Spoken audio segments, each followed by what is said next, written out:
that means holy mountain. It goes by this term because in ancient times, for over 1,000 years, this area was the Kemetic and Kushite religious center of the world. Home to the Nubians, ancient Egyptians, and other traveling Africans. Jebel Barkal is a very important site both in the history of Kush and in the history of Egypt, or Kemet if you prefer. The mountain had a particular shape, and both the Egyptians and the Kushites regarded this mountain as the Holy Mountain. That's what the Egyptians called it, the Holy Mountain. So at Jebel Barkal you have this great ritual religious complex which is set up in a monumental form that we see first when the ruler of Kemet conquers it, when Tutmosis III is building his great temple there, and then it continues, and it's in that area that Napata is.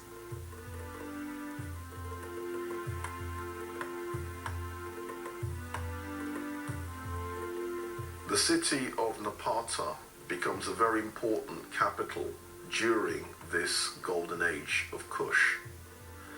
The site has a long history. We can trace it back to the 18th dynasty period of ancient Egypt, where the ancient Egyptians saw it as sacred to their deity Amen.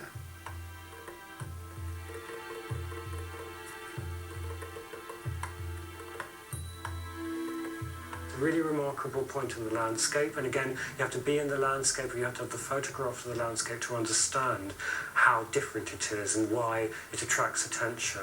And people have different theories about that, but they don't tell us. They just call it the Jawab, and they saw there a certain kind of form of sacredness.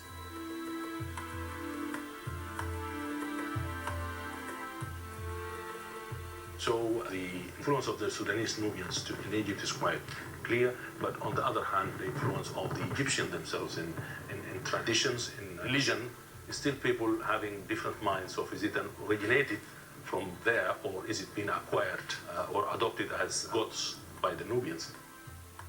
So here at Jebel Barkal, in between Upper Kemet and Lower Nubia, we find much shared culture.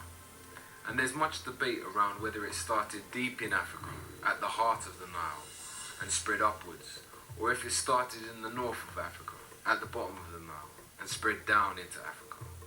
We must have in mind that these political borders were not there. But the boundaries were constantly shifting in any case, and there'd always been a lot of trade between these two separate states, if you like. When you talk about Lower and Upper Nubia, you're talking about a span of land where people have got blood relations, and they have got some sort of culturation and acculturation always happening there. There'd always been a very strong relationship, and to me, the more I look at the cultures from these two separate states, the more similar they actually become. And I think we need to try and move away from some of the images that we see that show Nubia in particular as a very different country. We know for a fact that, as I've said, there was a lot of trade between the two, and that also many of the people would move across the borders effectively over time. So there's always a very strong, close relationship, and at certain times, you know, they were the same thing. They were just one. It's like the relationship between America and England. England is the mother and father of America.